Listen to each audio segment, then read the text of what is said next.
America ভারতের সবথেকে বড় ধমকিটাকে দিয়েছিল, কিন্তু ভারত আমেরিকাকে সবথেকে বড় ঠ্যাঙ্গাকে দেখিয়ে দিল এখন। মানে ভারত আমেরিকার ধমকিকে আমেরিকার ভাষাতে জবাব দিল। আর এখন ভারত ইরানের বিষয়ে আমেরিকাকে ঠেঙ্গা দেখিয়ে ভারত তো সোজা রাশিয়ার দিকে এগিয়ে গেল।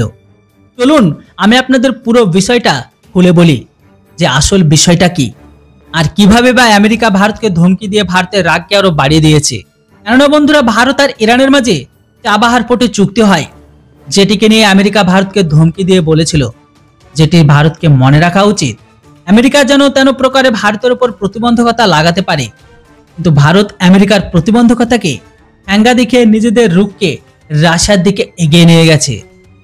কেননা বন্ধুরা, ভারত এখন রাশিয়ার সদর পূর্ব আর ভ্লাদি উৎসবের মতো ক্ষেত্রে প্রাকৃতিক ভান্ডারের মতো বড় পরিমাণে নিবেশ করবে। এর সাথে সাথে ভারত রাশিয়ার সাথে নতুন মার্কেট দ্রুতগতির সাথে বিস্তার করবে। এমনকি রাশিয়ার দুটো বড় বড় তেল কোম্পানির সাথে মিলে ভারত কাজও করবে, যেটির উপরে আমেরিকা অলরেডি আগে থেকেই প্রতিবন্ধকতাকে লাগিয়ে রেখেছে, বিশেষ করে আমেরিকা রাশিয়ার কোম্পানির উপর। বলে দিই আপনাদের এখানে যে নরেন্দ্র মোদী সরকার আমেরিকাকে স্পষ্ট বলে দিয়েছে যে আবারও যদি ক্ষমতায় ফিরে আসে তাহলে ভারতের হিতের সাথে কখনো রাশিয়ার সাথে চুক্তি হবে না। আর আমেরিকা ভারতের প্রতিবন্ধকতার ধমকি দিয়ে কখনো পিছনে সরাতে পারবে না। আমেরিকার প্রতিবন্ধকতার কারণে ভারত ভেনেজুয়েলার তেলকে কেনা বন্ধ করেছে আগেই। আমেরিকার প্রতিবন্ধকতার কারণে ভারত ইরান থেকে তেল কেনাকেও বন্ধ করেছে, কিন্তু এখনো পর্যন্ত আমেরিকাকে ভারতের তরফ থেকে যতটুকু সম্মান করার দরকার ছিল ততটা সম্মান পেয়ে গেছে ভারতের তরফ থেকে।